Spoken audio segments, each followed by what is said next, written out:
नमस्कार, आप देख रहे हैं भारतीय नायक और मैं हूं आपके साथ वैशाली। पूर्व प्रधानमंत्री मनमोहन सिंह पंचतत्व में विलीन। अंतिम संस्कार में राष्ट्रपति मुर्मू और पीएम मोदी भी मौजूद। पूर्व प्रधानमंत्री मनमोहन सिंह का अंतिम संस्कार दिल्ली के निगमबोध घाट पर राज्य सम्मान के साथ किया गया। इस अवसर पर प्रधानमंत्री मोदी और राष्ट्रपति द्रौपदी मुर्मू भी अंतिम संस्कार में शामिल हुए। डॉक्टर मनमोहन सिंह का अंतिम संस्कार उनके जीवन के महान योगदान को याद करते हुए किया गया है और उनका नाम भारतीय के दिलों में हमेशा रहेगा। कांग्रेस के वरिष्ठ नेताओं समेत अन्य महत्वपूर्ण व्यक्ति भी इस अंतिम यात्रा में शामिल हुए हैं। मनमोहन सिंह के निधन के बाद उनका शव सुबह करीब 8:30 बजे कांग्रेस मुख्यालय 24 अकबर रोड लाया गया, जहां कांग्रेस अध्यक्ष मल्लिकार्जुन खड़गे, सोनिया गांधी, राहुल गांधी और प्रियंका गांधी वाड्रा समेत पार्टी के नेताओं और कार्यकर्ताओं ने उन्हें श्रद्धांजलि अर्पित की। इसके बाद उनका अंतिम यात्रा कांग्रेस मुख्यालय से निगमबोध घाट के लिए शुरू हुई, जिसमें राहुल गांधी भी शव के साथ मुख्य वाहन में बैठे हुए थे। कांग्रेस कार्यकर्ताओं के जोश भरे नारे। कांग्रेस मुख्यालय से जब मनमोहन सिंह की अंतिम यात्रा शुरू हुई तो कांग्रेस कार्यकर्ताओं ने जब तक सूरज चांद रहेगा मनमोहन आपका नाम रहेगा और मनमोहन सिंह अमर रहे जैसे जोशीले नारे लगाए। मनमोहन सिंह का शव कांग्रेस मुख्यालय लाए जाने के बाद सोनिया गांधी, मल्लिकार्जुन खड़गे, राहुल गांधी और अन्य कांग्रेस नेताओं ने उन्हें श्रद्धांजलि अर्पित की। इस मौके पर मनमोहन सिंह की पत्नी गुरशरण कौर भी मौजूद थी, जिन्होंने फूल अर्पित करके अपने पति को अंतिम विदाई दी। राहुल गांधी ने इस अवसर पर मनमोहन सिंह के परिवार के साथ संवेदना व्यक्त की और उन्हें सांत्वना दी। निगमबोध घाट पर अंतिम संस्कार। मनमोहन सिंह का अंतिम संस्कार निगमबोध घाट पर किया गया, जहां प्रधानमंत्री नरेंद्र मोदी, राष्ट्रपति द्रौपदी मुर्मू और कई अन्य राजनीतिक नेताओं ने उन्हें श्रद्धांजलि दी। अंती कांग्रेस ने सरकार के निर्णय पर सवाल उठाया कि मनमोहन सिंह का अंतिम संस्कार निगमबोध घाट पर क्यों किया गया। कांग्रेस ने कहा कि उनका अंतिम संस्कार ऐसे स्थान पर होना चाहिए था जहां उनके स्मारक का निर्माण भी किया जा सके। डॉक्टर मनमोहन सिंह ने भारतीय राजनीति और अर्थव्यवस्था में कई महत्वपूर्ण योगदान दिए। भारत के प्रधानमंत्री के रूप में 2004 से 2014 तक कार्यरत रहे। इसके अलावा उन्होंने वित्त मंत्री के रूप में भारतीय अर्थव्यवस्था को सुदृढ़ किया। डॉक्टर मनमोहन सिंह ने न केवल भारत में बल्कि विश्व स्तर पर भी एक सशक्त आर्थिक नीति की नींव रखी। 1991 में जब नरसिंह राव सरकार में वे वित्त मंत्री बने, तब उन्होंने भारतीय अर्थव्यवस्था में व्यापक सुधार की दिशा में कदम बढ़ाए। उनके द्वारा शुरू किए गए आर्थिक सुधारों ने भारत को वैश्विक आर्थिक मानचित्र पर एक नई पहचान दिलाई। उनका नीला पगड़ी पहनना और सादगी से भरा व्यक्तित्व हमेशा भारतीय राजनीति में चर्चित रहा है। अब तक के लिए इतना ही। वीडियो को लाइक और शेयर करें और चैनल को सब्सक्राइब करें। नमस्कार, आप देख रहे हैं भारतीय नायक और मैं हूं आपके साथ वैशाली। मनमोहन सिंह पर राजनीति न करें, कांग्रेस को लेकर सुधांशु त्रिवेदी का हमला। पूर्व में प्रधानमंत्री मनमोहन सिंह के समाधि स्थल को लेकर जारी विवाद के बीच बीजेपी सांसद और पार्टी प्रवक्ता सुधांशु त्रिवेदी ने कांग्रेस पर तीखा हमला किया। उन्होंने कांग्रेस द्वारा इस मुद्दे पर की जा रही राजनीति को लेकर अपनी बात रखी और सरकार की मंशा पर खुलकर बात की। सुधांशु त्रिवेदी ने कहा कि बीजेपी और प्रधानमंत्री नरेंद्र मोदी की अगुवाई वाली एनडीए सरकार मनमोहन सिंह को उचित सम्मान देने के लिए पूरी तरह से प्रतिबद्ध है। मनमोहन सिंह ने देश के आर्थिक विकास के लिए एक बड़ी नींव रखी थी और उनके योगदान को देखते हुए कैबिनेट की बैठक में यह निर्णय लिया गया है कि उनके सम्मान में एक समाधि स्थल और स्मारक बनाया जाएगा। गृह मंत्री अमित शाह ने भी कांग्रेस अध्यक्ष मल्लिकार्जुन खड़गे से इस बारे में बात की है। कांग्रेस को शोक के समय राजनीति नहीं करनी चाहिए। सुधांशु त्रिवेदी ने कांग्रेस के इस मुद्दे पर राजनीति करने पर कहा कि कांग्रेस ने कभी भी डॉक्टर मनमोहन सिंह का सम्मान तब नहीं किया जब वे जीवित थे, लेकिन आज उनकी मृत्यु के बाद राजनीति कर रही है। सुधांशु त्रिवेदी ने यह भी कहा कि केंद्रीय सरकार के तौर पर मोदी सरकार ने पार्टी की भावना से ऊपर उठकर सभी नेताओं को सम्मान देने का काम किया है। बीजेपी नेता ने कहा कि भूमि अधिग्रहण, ट्रस्ट गठन और भूमि स्थानांतरण जैसे प्रक्रियाओं के पूरा होने के बाद समाधि स्थल बनाने का काम जल्द से जल्द पूरा किया जाएगा। वे यह भी कहते हैं कि सरकार इस काम को किसी भी प्रकार की देरी के बिना पूरा करने के लिए प्रतिबद्ध है। कांग्रेस का आग्रह है समाधि स्थल अंतिम संस्कार स्थल पर बने। कांग्रेस पार्टी की तरफ से यह मांग की गई है कि मनमोहन सिंह का समाधि स्थल उस स्थान पर बनाया जाए जहां उनका अंतिम संस्कार हुआ था। हालांकि सरकार का कहना है कि उनका अंतिम संस्कार निगमबोध घाट पर किया जाएगा और समाधि स्थल एवं स्मारक के लिए जल्द ही स्थान आवंटित किया जाएगा। मनमोहन सिंह के समाधि स्थल को लेकर जारी विवाद अब राजनीतिक मोड़ ले चुका है। कांग्रेस और बीजेपी के बीच आरोप प्रत्यारोप का दौर जारी है, लेकिन इस मुद्दे पर सुधांशु त्रिवेदी का कहना है कि कांग्रेस को इस दुख की घड़ी में राजनीति करने से बचना चाहिए। सरकार की ओर से यह आश्वासन दिया गया है कि मनमोहन सिंह के सम्मान में जल्द ही समाधि स्थल का निर्माण किया जाएगा और इस प्रक्रिया में किसी भी प्रकार की देरी नहीं की जाएगी। अब तक के लिए इतना ही। वीडियो को लाइक और शेयर करें और चैनल को सब्सक्राइब करें। नमस्कार, आप देख रहे हैं भारतीय नायक और मैं हूं आपके साथ वैशाली। आइए रुक करते हैं आज की खास खबर पर। मनमोहन सिंह का निधन, राष्ट्रपति ने अर्पित किया श्रद्धांजलि। ओवैसी ने कहा, देश ने एक बेटा खो दिया। पूर्व प्रधानमंत्री मनमोहन सिंह का निधन। पूर्व प्रधानमंत्री डॉक्टर मनमोहन सिंह अब हमारे बीच नहीं रहे। उन्होंने दिल्ली के एम्स में 92 वर्ष की आयु में अंतिम सांस ली। गुरुवार रात 8:06 पर उन्हें उम्र संबंधित समस्याओं के चलते एम्स में भर्ती कराया गया था और उन्हें रात 9:51 पर मृत घोषित किया गया था। डॉक्टर मनमोहन सिंह एक शानदार अर्थशास्त्री थे और 1991 में देश में आर्थिक उदारीकरण की नींव रखने वाले मुख्य शिल्पकार थे। वह 2004 से 2014 तक देश के प्रधानमंत्री रहे। उनके निधन के बाद पूरे देश में शोक की लहर दौड़ गई है। राष्ट्रपति द्रौपदी मुर्मू ने पूर्व प्रधानमंत्री डॉक्टर मनमोहन सिंह के आवास पर जाकर उन्हें श्रद्धांजलि अर्पित की। साथ ही उन्होंने उनके परिवार के सदस्यों से मिलकर अपनी शोक संवेदनाएं व्यक्त की। कर्नाटक के उप मुख्यमंत्री डीके शिव कुमार ने कहा, भाग्य हमारे हाथों में नहीं होता, लेकिन मैं गर्व से कह सकता हूं कि डॉक्टर मनमोहन सिंह अब हमारे बीच नहीं हैं। फिर भी उनका योगदान हमेशा याद किया जाएगा। उनके योगदान को समझने के लिए हम बैंगलोर विश्वविद्यालय में एक शोध और अध्ययन केंद्र शुरू करेंगे ताकि छात्रों को देश के विकास के लिए किए गए उनके सुधारों के बारे में पता चल सके। उपराष्ट्रपति ने भी अर्पित की श्रद्धांजलि। उपराष्ट्रपति जगदीप धनखड़ ने भी पूर्व प्रधानमंत्री डॉक्टर मनमोहन सिंह को अंतिम श्रद्धांजलि अर्पित की और उनके परिवार के प्रति अपनी शोक संवेदनाएं व्यक्त की। ओवैसी ने कहा, देश ने एक बेटा खो दिया। IMIM के सांसद असदुद्दीन ओवैसी ने कहा, मेरे पार्टी की तरफ से मैं उनके परिवार के प्रति अपनी गहरी शोक संवेदनाएं व्यक्त करता हूं। कांग्रेस अध्यक्ष और राज्यसभा में विपक्ष के नेता मल्लिकार्जुन खड़गे ने भी डॉक्टर मनमोहन सिंह को श्रद्धांजलि अर्पित की और उनके परिवार के प्रति शोक व्यक्त किया। गांधी परिवार मनमोहन सिंह के घर पर मौजूद प्रधानमंत्री नरेंद्र मोदी ने अपने शोक संदेश में कहा, पूर्व प्रधानमंत्री डॉक्टर मनमोहन सिंह का जीवन देशवासियों के लिए प्रेरणा का स्रोत है। एक अर्थशास्त्री के रूप में उन्होंने भारत सरकार में विभिन्न पदों पर सेवा की। वह पूर्व प्रधानमंत्री PV नरसिम्हा राव की सरकार में वित्त मंत्री और देश में आर्थिक उदारीकरण की नींव रखी। इतने ऊंचे पदों पर रहने के बावजूद उन्होंने अपनी जड़ें नहीं भूली। वह हमेशा सभी के लिए सुलभ रहते थे। जब मैं मुख्यमंत्री था तो मैं उनसे राष्ट्रीय और अंतर्राष्ट्रीय मुद्दों पर खुले मन से चर्चा करता था। डॉक्टर मनमोहन सिंह का निधन देश के लिए एक बड़ी क्षति है। वह केवल एक कुशल अर्थशास्त्री और नेता ही नहीं बल्कि एक सरल और ईमानदार इंसान भी थे। उनके योगदान और उनकी विचारधारा का प्रभाव लंबे समय तक भारतीय राजनीति और अर्थव्यवस्था पर रहेगा। देश के लोग उन्हें हमेशा सम्मान और श्रद्धा से याद करेंगे। अब तक के लिए इतना ही। वीडियो को लाइक और शेयर करें और चैनल को सब्सक्राइब करें। नमस्कार, आप देख रहे हैं भारतीय नायक और मैं हूं आपके साथ वैशाली। आइए रुक करते हैं आज की खास खबर पर। बीजेपी नेताओं ने गायिका देवी को रघुपति राघव राजाराम भजन गाने पर क्यों कराया माफी मांगना। हाल ही में बिहार के पटना में हुए एक कार्यक्रम के दौरान लोक गायिका देवी को महात्मा गांधी का प्रिय भजन रघुपति राघव राजाराम गाने पर माफी मांगने के लिए मजबूर किया गया। ये घटना 25 दिसंबर को उस समय हुई जब पूर्व प्रधानमंत्री अटल बिहारी वाजपेयी की जयंती के अवसर पर एक कार्यक्रम आयोजित किया गया था। इस कार्यक्रम का आयोजन अटल विचार परिषद और दिनकर न्यास समिति द्वारा किया गया था। इस मौके पर अटल सम्मान का वितरण भी किया जाना था। कार्यक्रम में कई प्रमुख नेताओं की उपस्थिति थी, जिनमें भाजपा के वरिष्ठ नेता रविशंकर प्रसाद, संजय पासवान और CP ठाकुर शामिल थे। आपको बता दें कि लोक गायिका देवी को कार्यक्रम के दौरान सम्मानित किया गया है और इसके बाद उन्हें अपनी गायन कला पेश करने के लिए आमंत्रित किया गया है। देवी ने महात्मा गांधी और अटल जी का प्रिय भजन रघुपति राघव राजाराम गाया।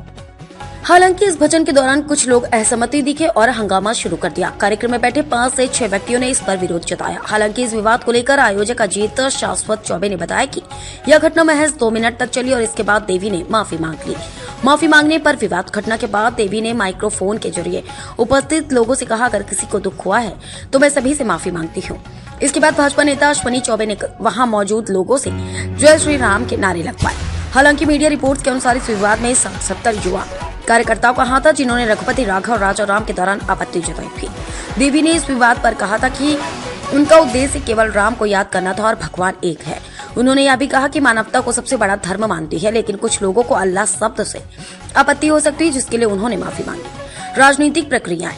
इस घटना पर राजनीतिक प्रक्रियाएं भी आई हैं। कांग्रेस नेता प्रियंका गांधी ने सोशल मीडिया पर इस मुद्दे को उठाया और कहा, भाजपा के नेताओं ने लोक गायिका देवी से रघुपति राघव राजाराम गाने पर माफी मंगवाई। ये भजन महात्मा गांधी का प्रिय भजन था, लेकिन बीजेपी के नेता महात्मा गांधी के विचारों का सम्मान नहीं करते। वहीं राजद के अध्यक्ष लालू यादव ने भी इस मुद्दे पर ट्वीट किया और बीजेपी नेताओं की आलोचना की। यह घटना केवल एक भजन के विवाद से कहीं अधिक है। महात्मा गांधी और अटल बिहारी वाजपेयी दोनों भारतीय राजनीति के स्तंभ रहे हैं और उनके विचारों का सम्मान पूरे देश में किया जाता है। ऐसे में गांधी जी के प्रिय भजन पर विवाद उठाना और गायिका से माफी मंगवाना समाज के लिए एक गंभीर सवाल खड़ा करता है। यह घटना दर्शाती है कि कैसे राजनीति और धर्म के बीच का संबंध कभी कभी सामाजिक और सांस्कृतिक मामलों को भी प्रभावित करता है। लोक गायिका देवी द्वारा रघुपति राघव राजा राम भजन गाने पर माफी मंगवाने की घटना ने समाज में एक नई बहस छोड़ दी है। यह सवाल उठता है कि क्या हमें अपनी संस्कृति, धरोहर और धार्मिक विश्वासों का सम्मान करते हुए समाज में आपसी सम्मान और सहिष्णुता बनाए रखने की आवश्यकता नहीं है।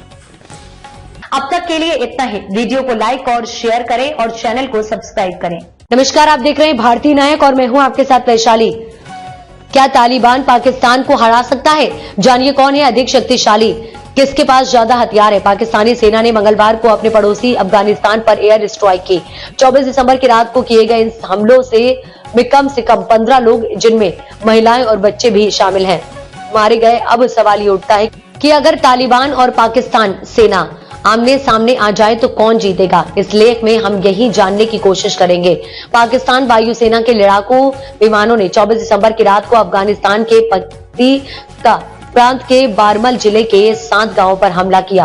पाकिस्तान के अधिकारियों ने दावा किया है कि उन्होंने तालिबान का एक प्रशिक्षण शिविर नष्ट कर दिया और इस हमले में कई आतंकवादियों को मार गिराया है। वहीं खामा प्रेस की रिपोर्ट के अनुसार इन हमलों में कम से कम 15 लोग मारे गए, जिनमें से महिलाएं और बच्चे भी शामिल हैं। इनमें से 5 लोग एक ही परिवार के थे। तालिबान और पाकिस्तानी सेना में कौन अधिक शक्तिशाली है? पाकिस्तान की सेना की ताकत तो तालिबान से कहीं अधिक है। पाकिस्तान वैश्विक सैन्य शक्ति रैंकिंग में 145 देशों में 9वें स्थान पर है।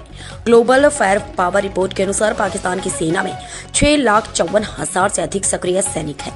तालिबान के पास अमेरिकी हथियारों का स्टॉक, हालांकि तालिबान के पास पाकिस्तान के मुकाबले सेना की संख्या बहुत कम है। फोर्ब्स के अनुसार अमेरिका ने अफगानिस्तान में 8,84,311 आधुनिक सैन्य उपकरण छोड़े थे, जिनमें M16 rifles, M4 carbine, 82 millimetre mortar launcher, सैन्य वाहन, ब्लैक हॉक हेलीकॉप्टर, A-29 लड़ाकू विमान, रात की दृष्टि, संचार और निगरानी के उपकरण शामिल हैं। इन हथियारों की संख्या लाखों में है। सरल शब्दों में आधुनिक हथियारों के मामले में तालिबान कई देशों से भी आगे है। तालिबान की रणनीतिक ताकत, हालांकि तालिबान के पास पाकिस्तान के मुकाबले सेना की संख्या कम है और पाकिस्तान की सेना का आधिकारिक साजो सामान कहीं अधिक है। यदि तालिबान और पाकिस्तान की सेना का आमना सामना होता है तो पाकिस्तान की सेना की जीत की संभावना अधिक है, क्योंकि उसकी संख्या और तकनीकी क्षमता तालिबान से कहीं अधिक है। तालिबान के पास अमेरिकी हथियारों का स्टॉक होने के बावजूद पाकिस्तान की सेना का मुकाबला करना उसके लिए आसान नहीं होगा। पाकिस्तान की सेना के पास बड़े पैमाने पर साजो सामान और प्रशिक्षण है, जो उसे किसी भी सैन्य संघर्ष में अधिक सक्षम बनाता है। हालांकि तालिबान के पास मजबूत लोकल समर्थन और रणनीतिक ताकत हो सकती है, लेकिन कुल मिलाकर पाकिस्तान की सेना अधिक शक्तिशाली मानी जाती है। अब तक के लिए इतना ही। वीडियो को लाइक और शेयर करें और चैनल को सब्सक्राइब करें। नमस्कार, आप देख रहे हैं भारतीय नायक और मैं हूं आपके साथ वैशाली। आतिशी को गिरफ्तार किया जा सकता है। बीजेपी के पास ना तो सीएम का चेहरा है, न ही अरविंद केजरीवाल का बड़ा दावा। आम आदमी पार्टी आप के राष्ट्रीय संयोजक और दिल्ली के पूर्व मुख्यमंत्री अरविंद केजरीवाल ने बुधवार 25 दिसंबर को बीजेपी पर जमकर हमला बोला।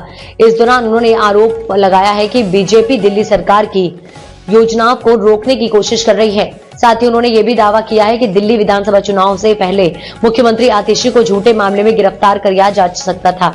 प्रेस कॉन्फ्रेंस के दौरान आतिशी भी मौजूद थी। अरविंद केजरीवाल ने प्रेस कॉन्फ्रेंस के दौरान कहा, बीजेपी के पास कोई नीति नहीं है। उन्होंने 10 साल में कुछ नहीं किया है।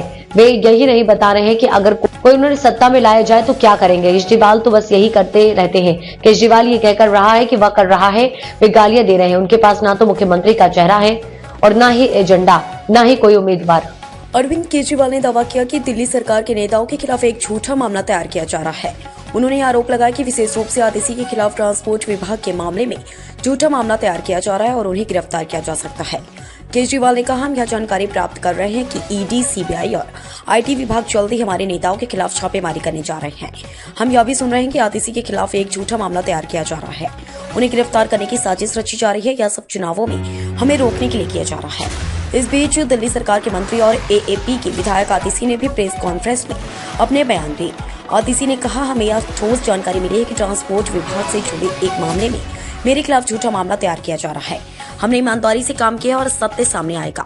मुझे न्याय व्यवस्था पर पूरा विश्वास है। चाहे मामला कितना भी झूठा क्यों ना हो, सत्य की जीत होगी। आतिशी ने आगे कहा, मैं बीजेपी के लोगों से यह कहना चाहती हूँ कि दिल्ली के लोग देख रहे हैं कि वे हमारे खिलाफ झूठे आरोप लगाकर जिन योजनाओं को रोकना चाहते हैं वे क्या हैं। लोग बीजेपी को एक कड़ा जवाब देंगे। आतिशी ने कहा, बीजेपी के लोग जिन झूठे आरोपों से हमारी योजनाओं को रोकने की कोशिश कर रहे हैं वह पूरी तरह से नाकाम होंगे। अरविंद केजरीवाल और आतिशी दोनों ने बीजेपी की चुनावी रणनीति पर सवाल उठाया। केजरीवाल ने कहा कि बीजेपी के पास ना तो कोई मुख्यमंत्री का चेहरा है, ना ही किसी ठोस नीति का प्रस्ताव है।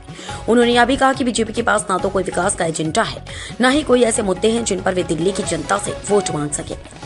अब तक के लिए इतना ही। वीडियो को लाइक और शेयर करें और चैनल को सब्सक्राइब करें। नमस्कार, आप देख रहे हैं भारतीय नायक और मैं हूं आपके साथ वैशाली। मोहन भागवत के मंदिर मस्जिद बयान पर संतों का विरोध, धर्माचार्यों को दी जिम्मेदारी। राष्ट्रीय स्वयंसेवक संघ आरएसएस प्रमुख मोहन भागवत के मंदिर मस्जिद विवाद पर दिए बयान पर अब संत समाज की प्रतिक्रिया सामने आई है। अखिल भारतीय संत समिति, जो देश के प्रमुख हिंदू संतों का संगठन है, ने मोहन भागवत के इस बयान का विरोध किया है। संत समिति ने कहा कि मंदिर मस्जिद जैसे धार्मिक विषयों पर फैसले केवल धार्मिक गुरुओं द्वारा ही किए जाने चाहिए, न कि राजनीतिक संगठनों के द्वारा। अखिल भारतीय संत समिति के महासचिव स्वामी जितेंद्रानंद सरस्वती ने मोहन भागवत के बयान पर प्रतिक्रिया देते हुए कहा कि मंदिर मस्जिद का मामला एक धार्मिक मुद्दा है और इसका निर्णय केवल धर्माचार्यों को ही करना चाहिए। स्वामी जितेंद्रानंद ने स्पष्ट कहा है कि इस मामले में संघ प्रमुख को बयान देने का अधिकार नहीं है। जब धार्मिक गुरु इस पर निर्णय लेंगे तो संघ और विश्व हिंदू परिषद VHP भी उसे स्वीकार करेंगे। उन्होंने यह भी कहा कि मोहन भागवत के पिछले बयानों के बावजूद 56 नए स्थानों पर मंदिर स्थापित किए गए हैं, जो मंदिर मस्जिद विवाद में उनकी रुचि और कार्यवाही को दर्शाता है। स्वामी जितेंद्रानंद ने यह भी कहा कि धार्मिक संगठनों का काम केवल सार्वजनिक भावनाओं के आधार पर ही नहीं, बल्कि उनकी धार्मिक जिम्मेदारियों के तहत भी होता है। उनका कहना था कि जब कोई भी धार्मिक विषय उठता है तो उसे केवल धार्मिक गुरु ही सुलझा सकते हैं। स्वामी जितेंद्रानंद की यह टिप्पणी एक दिन बाद आई, जब जगत गुरु रामभद्राचार्य ने मोहन भागवत के बयान पर असहमति व्यक्त की थी। रामभद्राचार्य ने कहा कि मोहन भागवत हमारे आचार्य नहीं हैं, हम स्वमाचार्य हैं। विशेषज्ञों का मानना है कि जगत गुरु रामभद्राचार्य का यह बयान यह संकेत देता है कि हिंदू धर्मगुरु संघ के प्रभाव से बाहर रहना चाहते हैं। मोहन भागवत ने पिछले सप्ताह मंदिर मस्जिद विवाद के पुनः उभरने पर चिंता व्यक्त की थी। उन्होंने लोगों से इस मुद्दे को उठाने से बचने की सलाह दी थी। इस पर कांग्रेस ने प्रतिक्रिया दी कि कहा कि मोहन भागवत का बयान जनता को भ्रमित करने की कोशिश है। कांग्रेस नेता जयराम रमेश ने सोशल मीडिया पर इसे लेकर हमला बोला। जयराम रमेश ने यह भी कहा कि मंदिर मस्जिद मुद्दा संघ की प्रेरणा से ही उभरा है और जिन लोगों ने इस मुद्दे को बढ़ाया है उनका संघ से संबंध है।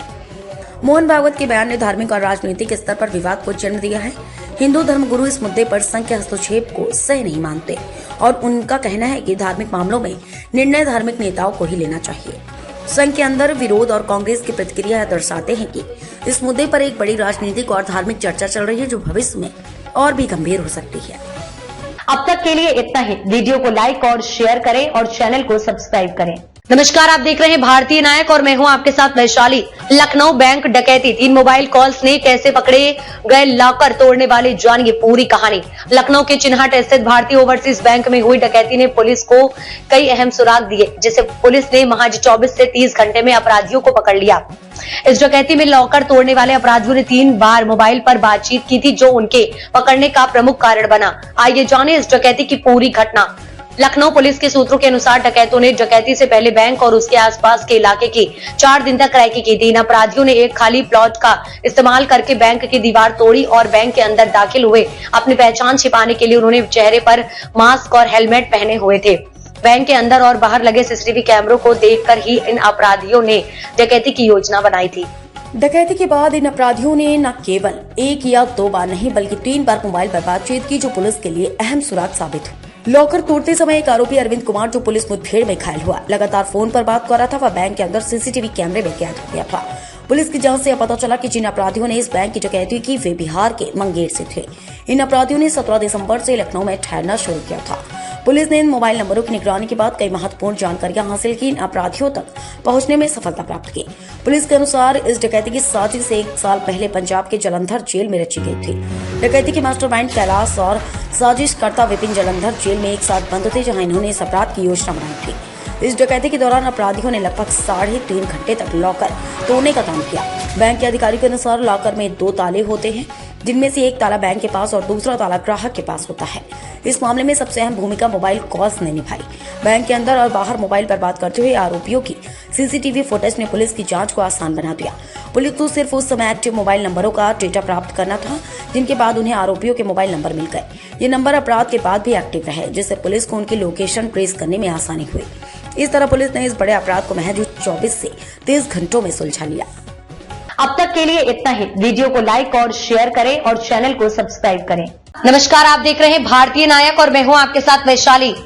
इस गैंग ने सिर्फ बॉलीवुड को किया था टारगेट, अभिनेताओं का किया था अपहरण और करोड़ों की फिरौती वसूली। गैंग लीडर लवी गिरफ्तार। बिजनौर पुलिस ने बॉलीवुड के अभिनेता का अपहरण कर करोड़ों रुपए की फिरौती वसूलने वाले गैंग के मुख्य सरगना लवी उर्फ सुशांत चौधरी उर्फ हिमांशु को रविवार रात एक मुठभेड़ में गिरफ्तार कर लिया है। इस गैंग के 7 अन्य सदस्य पहले ही पुलिस द्वारा गिरफ्तार कर लिए जा चुके हैं। लवी और उसका गैंग बॉलीवुड अभिनेताओं को इवेंट्स के बहाने बुलाकर उनका अपहरण कर फिरौती मांगता था। लवी ने बॉलीवुड के कई बड़े नामों को अपने जाल में फंसाया था और ये कुछ समय से बॉलीवुड के लिए एक सिरदर्द बन गया था। पुलिस के अनुसार लवी और उसके गैंग के सदस्य लगभग 20 दिनों से अपने छिपाने की जगह बदल रहे थे ताकि पुलिस की नजरों से बच सके। पुलिस को गुप्त सूचना मिली कि लवी और उसका चचेरा भाई शुभम मंडावर रोड स्थित जैन फार्म के बाग में बने एक कमरे में किसी से मिलने आ रहे हैं। सूचना के आधार पर पुलिस ने रात के समय छापेमारी की, लेकिन जैसे ही पुलिस कमरे में घुसी अपराधियों ने फायरिंग शुरू कर दी। पुलिस ने लवी से एक 315 बोर पिस्टल, 4 कारतूस और 35,000 रूपए नकद बरामद किए। पुलिस के मुताबिक लवी और उसके गैंग ने बॉलीवुड के कई बड़े नामों को अपने जाल में फंसाया था, जिनमें फिल्म अभिनेता मुश्ताक मोहम्मद खान, कॉमेडियन सुनील पाल, अभिनेता राजेश पुरी और टीवी अभिनेता गुरचरण सिंह सोढ़ी शामिल है।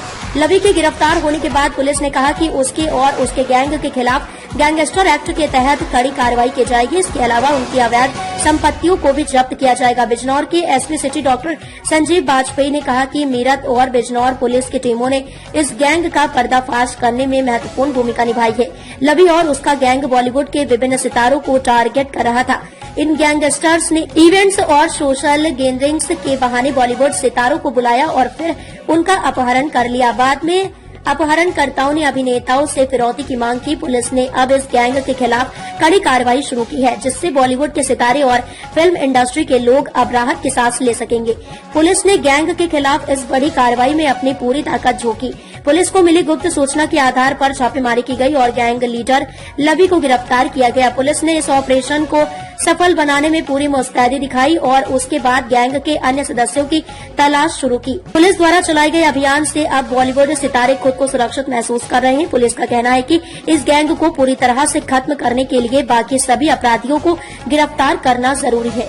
अब तक के लिए इतना ही। वीडियो को लाइक और शेयर करें और चैनल को सब्सक्राइब करें। नमस्कार, आप देख रहे हैं भारतीय नायक और मैं हूं आपके साथ वैशाली। पुलिस मुठभेड़ में 3 खालिस्तानी आतंकवादी मारे गए। पंजाब पुलिस पोस्ट पर हमले में थे शामिल। पुलिस मुठभेड़ में 3 खालिस्तानी आतंकवादी मारे गए, जो हाल ही में पंजाब के गुरदासपुर में एक पुलिस पोस्ट पर ग्रेनेड हमला करने में शामिल थे। ये मुठभेड़ उत्तर प्रदेश के पीलीभीत जिले के पूरनपुर थाने में हुई, जहां यूपी पुलिस और पंजाब पुलिस की संयुक्त टीम ने आतंकवादियों को घेर लिया था। मुठभेड़ के दौरान तीनों आतंकवादी गंभीर रूप से घायल हो गए और उन्हें पूरनपुर सीएचसी में इलाज के लिए लाया गया, लेकिन अस्पताल में उनकी मौत हो गई। पुलिस के अनुसार गुरदासपुर पुलिस को सूचना मिली थी कि 3 खालिस्तानी आतंकवादी जो हाल ही में पुलिस स्टेशन पर ग्रेनेड से हमला करने के बाद उत्तर प्रदेश की ओर बढ़ रहे हैं।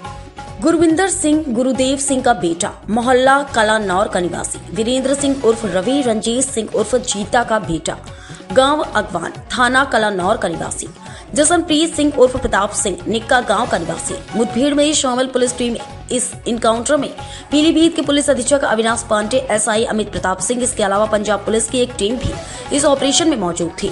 पुलिस अधीक्षक अविनाश पांडे ने बताया कि यह इनकाउंटर 3 आतंकियों के साथ हुआ। ये वही आतंकी थे जिन्होंने गुरदासपुर में पुलिस पोस्ट पर हमला किया था।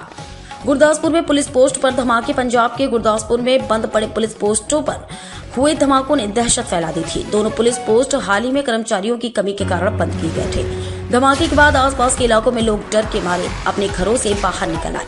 पुलिस के अनुसार वडाला बंगर पोस्ट पर हुए धमाके की आवाज इतनी तेज थी कि लोगों को लगा कि यह किसी बड़े हादसे का संकेत है। इनकाउंटर की पूरी घटना पूरनपुर थाना क्षेत्र में पुलिस ने आतंकियों का पीछा करते हुए उन्हें घेर लिया। आतंकियों ने आत्मसमर्पण करने की बजाय फायरिंग शुरू कर दी। जवाबी कार्रवाई में पुलिस ने तीनों आतंकियों को घायल कर दिया।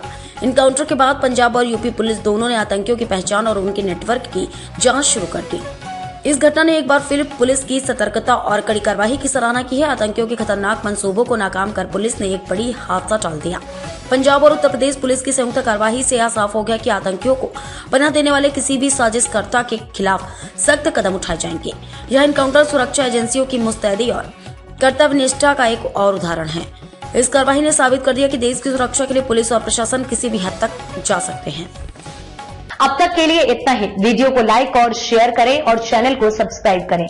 नमस्कार, आप देख रहे हैं भारतीय नायक और मैं हूं आपके साथ वैशाली। चुनाव परिणामों पर विपक्ष की चिंताओं का बीजेपी का जवाब। चुनाव आयोग ने भी दिया बयान। 7 चरणों में हुए चुनावों के बाद गिनती की तैयारी। 7 चरणों में हुए लोकसभा चुनावों का अंतिम चरण 1 जून को संपन्न हुआ। इसके बाद एक और एग्जिट पोल सामने आए तो दूसरी ओर चुनाव आयोग मतगणना की तैयारियों में जुट गया।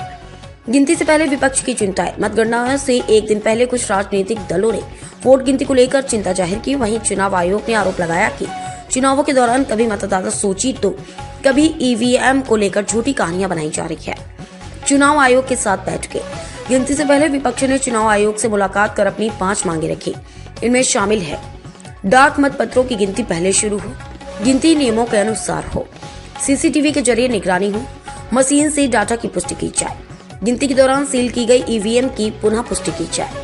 बीजेपी का चुनाव आयोग से निवेदन। बीजेपी नेताओं ने भी चुनाव आयोग से मुलाकात की और कहा कि विपक्षी दलों द्वारा चुनाव प्रक्रिया पर उठाए गए सवालों के चलते आयोग से यह निवेदन है कि गिनती में सभी प्रोटोकॉल का पालन हो। विपक्ष की चिंताएं। कांग्रेस अध्यक्ष का पत्र। कांग्रेस अध्यक्ष मल्लिकार्जुन खड़गे ने सिविल सेवकों और अधिकारियों से उनके कर्तव्यों और संवैधानिक अधिकारों की याद दिलाते हुए एक पत्र लिखा। उन्होंने अपील की संविधान का पालन करे बिना किसी डर या पक्षपात के देश की सेवा करें। भूपेश बघेल का आरोप। छत्तीसगढ़ के पूर्व मुख्यमंत्री भूपेश बघेल ने आरोप लगाया कि गिनती से पहले कई जगहों पर मशीनें बदल दी गई हैं। अखिलेश यादव का बयान। समाजवादी पार्टी नेता अखिलेश यादव ने आरोप लगाया कि उत्तर प्रदेश के कई जिलों में प्रशासन ने विपक्षी कार्यकर्ताओं को उनके घरों में नजरबंद कर दिया है। बीजेपी की प्रतिक्रिया। बीजेपी प्रवक्ता सुधांशु त्रिवेदी ने विपक्ष पर लोकतंत्र पर हमला करने का आरोप लगाते हुए कहा कि जो लोग चुनावी प्रक्रिया पर सवाल उठा रहे हैं वे देश में अस्थिरता फैलाने की कोशिश कर रहे हैं। चुनाव आयोग का जवाब। चुनाव आयोग ने भूपेश बघेल के आरोपों का खंडन करते हुए कहा कि जिन मशीनों को तकनीकी कारणों से बदला गया था उनकी सूची पहले ही साझा कर दी गई है। आयोग ने यह भी स्पष्ट किया कि डाक मतपत्रों की गिनती पहले शुरू की जाएगी और ईवीएम की गिनती के 30 मिनट बाद शुरू की जाएगी। चुनाव प्रक्रिया और परिणाम। 19 अप्रैल से 1 जून के बीच देश में 7 चरणों में लोकसभा चुनाव हुए। 4 राज्यों के विधानसभा चुनाव भी इस दौरान संपन्न हुए। चुनाव आयोग के अनुसार देश के 96.8 करोड़ पंजीकृत मतदाताओं में से 64.2 करोड़ ने अपने मताधिकार का प्रयोग किया। 3 जून को 542 लोकसभा सीटों की गिनती शुरू हुई, जबकि गुजरात की सूरत लोकसभा सीट से बीजेपी के उम्मीदवार मुकेश दलाल को पहले ही निर्विरोध विजेता घोषित किया गया था। अब तक के लिए इतना ही। वीडियो को लाइक और शेयर करें और चैनल को सब्सक्राइब करें। नमस्कार, आप देख रहे हैं भारतीय नायक और मैं हूं आपके साथ वैशाली। चंदौसी में प्राचीन पावली की खुदाई। ऐतिहासिक संरचना का हुआ खुलासा। चंदौसी शहर के लक्ष्मंगज इलाके में प्राचीन पावली की खुदाई फिर से शुरू की गई है। इस खुदाई में 2 जेसीबी और 30 मजदूर लगे हुए। 6-7 फीट गहरी और 8-10 मीटर लंबी खुदाई के बाद पावली की पूरी तस्वीर सामने आई। जिला मजिस्ट्रेट डॉक्टर राजेंद्र पांसी और पुलिस अधीक्षक कृष्णा बिश्नोई भी खुदाई स्थल पर पहुंचे और पावली का नक्शा देखा। डॉक्टर पांसी ने बताया कि वर्तमान में यह 210 वर्ग मीटर का क्षेत्रफल है, जहां लोगों ने अतिक्रमण किया हुआ है, जिसे हटाया जाएगा। उन्होंने यह भी बताया कि यह बावली लगभग 125 से 150 साल पुरानी हो सकती है। बावली का विवाद कैसे उठा? 17 दिसंबर को लक्ष्मंगज के बंके बिहारी मंदिर के खंडहर होने की सूचना मिली थी। इसके बाद 21 दिसंबर को शनिवार को इस क्षेत्र की बावली पर अतिक्रमण की शिकायत संपूर्ण समाधान दिवस पर की गई। डॉक्टर पांसी ने नगर पालिका परिषद चंदौसी को अतिक्रमण हटाने का निर्देश दिया। जेसीबी द्वारा अतिक्रमण हटाते समय बावली का पता चला। जेसीबी और मजदूर दिन रात खुदाई करते रहे और एक सुरंग भी मिल गई। इस खुदाई के दौरान सबसे पहली बार बावली का वीडियो सामने आया, जिससे क्षेत्रवासियों में हलचल मच गई। बावली का स्थान और महत्व। यह बावली राधा कृष्ण मंदिर से 150 मीटर की दूरी पर स्थित है। डॉक्टर पांसी के अनुसार बावली का क्षेत्रफल लगभग 200 मीटर है और इसके आसपास के इलाके पर लोगों ने अवैध निर्माण कर रखा है। फिलहाल इस क्षेत्र का मापीकरण नहीं किया गया है। बावली के बारे में स्थानीय लोगों का कहना है कि यह बावली बिलारी के राजा के दादा के समय बनी थी। बावली की संरचना और अतिक्रमण हटाने की प्रक्रिया। डॉक्टर पासी ने बताया कि 210 वर्ग मीटर क्षेत्र पावली की जलाशय के तहत पंजीकृत है। उन्होंने अभी बताया कि स्थानीय लोगों ने इस क्षेत्र में अवैध निर्माण कर लिया है, जिसे हटाया जाएगा। आगे की जांच और ऐतिहासिक महत्व। चंदौसी नगर पालिका के ईओ कृष्णा सोनकर ने बताया कि खुदाई का कार्य पिछले कुछ दिनों से चल रहा है और जैसे ही सुरंग और इमारत का पता चला और टीमों को खुदाई के लिए तैनात किया गया, अब यह बात सामने आ रही कि यह स्थान कभी एक शाही राज्य का हिस्सा रहा था और इसका पोर्टल भी यहाँ स्थित था। एएसआई द्वारा कल्की मंदिर और कृष्ण कूप का सर्वे। शनिवार की सुबह ASI archaeological survey of India की टीम ने संबल जिले के कल्की मंदिर का सर्वे किया। टीम ने मंदिर के गुंबद, दीवारों पर की गई खुदाई और परिसर के विभिन्न हिस्सों की तस्वीरें और वीडियो ली। लक्ष्य मंगज में प्राचीन बावली की खुदाई ने क्षेत्र के ऐतिहासिक धरोहर को उजागर किया है और यह एक बड़ा ऐतिहासिक मुद्दा बन चुका है। खुदाई के दौरान जो सुरंग और संरचनाएं सामने आई, वे इस क्षेत्र में ऐतिहासिक महत्व को दर्शाती है। जिला प्रशासन द्वारा अतिक्रमण हटाने और बावली की खुदाई की प्रक्रिया को लेकर किए गए प्रयास क्षेत्रवासियों के लिए एक ऐतिहासिक पल साबित हो सकते हैं। आने वाले समय में इस बावली और आसपास की संरचनाओं के बारे में और भी महत्वपूर्ण जानकारी सामने आ सकती है, जो इस क्षेत्र के इतिहास को और अधिक रोचक बना सकती है। अब तक के लिए इतना ही। वीडियो को लाइक और शेयर करें और चैनल को सब्सक्राइब करें। नमस्कार, आप देख रहे हैं भारतीय नायक और मैं हूं आपके साथ वैशाली। मुंबई हादसा। गेटवे ऑफ इंडिया से एलिफेंटा जा रही नीलकमल फेरी को तेज रफ्तार बोट ने मारी टक्कर, 13 की मौत। मुंबई के गेटवे ऑफ इंडिया से एलिफेंटा जा रही नीलकमल फेरी को तेज रफ्तार से आ रही एक बोट ने टक्कर मार दी। इस दर्दनाक हादसे में 13 लोगों की जान चली गई, जिसमें 3 नौसेना के जवान भी शामिल थे। हालांकि हादसे में 101 लोगों को सुरक्षित बचा लिया गया है। हादसे के कुछ ही मिनटों के भीतर आसपास मौजूद नावों ने मौके पर पहुंचकर कई लोगों की बचाई जान। अगर समय पर मदद नहीं मिलती तो मृतकों की संख्या और भी अधिक हो सकती थी। खास बात यह है कि हादसे के बाद पहले आधे घंटे तक बचाव दल मौके पर नहीं पहुंच पाया। इस दौरान आरिफ मोहम्मद नाम के एक पायलट बोट चालक ने 35 लोगों की जान बचाई। हादसे के वक्त आरिफ अपनी बोट के साथ समुद्र के गहरे पानी में थे जब उन्हें जानकारी मिली कि GD4 और GD5 डॉकिंग क्षेत्र में एक बोट डूब रही है, तो वे तुरंत मौके की ओर बढ़े। हादसे की जगह से वे लगभग 18 मिनट की दूरी पर थे, लेकिन उन्होंने यह सफर केवल 8 से 10 मिनट में पूरा कर लिया। हादसे के बाद का मंजर, जैसे ही आरिफ घटनास्थल पर पहुंचे, वहां हर तरफ अफरा तफरी का माहौल था। लोग मदद के लिए चिल्ला रहे थे। बचाव दल को हादसे की सूचना दी गई थी, लेकिन उन्हें वहां तक पहुंचने में समय लग रहा था। इस बीच आरिफ अपनी नाव के साथ वहां मौजूद थे। आरिफ की नाव में कुछ लाइफ जैकेट्स थे। उन्होंने अपनी नाव को हादसे वाली जगह से थोड़ी दूरी पर रोककर अन्य लोगों की मदद से एक एक कर लोगों को बाहर निकालना शुरू किया। पहले आधे घंटे में उन्होंने 35 लोगों की जान बचाई। बचाव दल का काम। आरिफ के बचाव अभियान शुरू करते ही पेट्रोल बोट और बचाव दल की नावें कुछ ही मिनटों के मौके पर पहुंच गईं। सभी ने तुरंत बचाव कार्य शुरू कर दिया और कुल 101 लोगों को सुरक्षित बाहर निकाल लिया। लेकिन इस दुर्भाग्यपूर्ण घटना में 13 लोगों की जान चली गई। इनमें से 3 भारतीय नौसेना के जवान थे।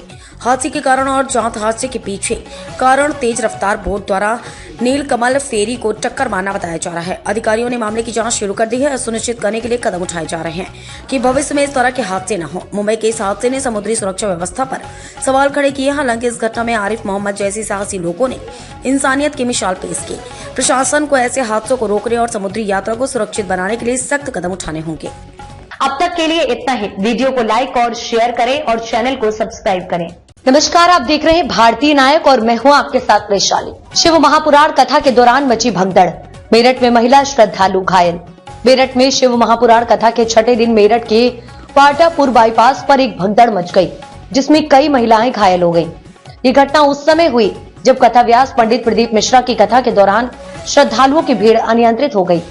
बताया जा रहा है कि इस दिन श्रद्धालुओं की संख्या 2,50,000 तक पहुंच गई, जबकि सामान्यतः रोजाना 1,50,000 श्रद्धालु कथा सुनने आते थे। इस दिन पंडाल में भारी भीड़ जमा हो गई, जिससे बाहर भी श्रद्धालुओं का जमावड़ा बढ़ गया था। श्रद्धालुओं को ये विस्फोटक संख्या व्यवस्था को कठिन बना रही थी।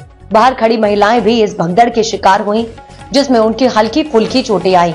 हालांकि आयोजकों ने कहा कि पंडाल के भीतर कोई भगदड़ नहीं मची थी, लेकिन बाहर एक बड़ी संख्या में लोग जमा हो गए थे, जिनकी व्यवस्था करने में कठिनाई हुई। इस दौरान कुछ महिलाएं गिर पड़ी।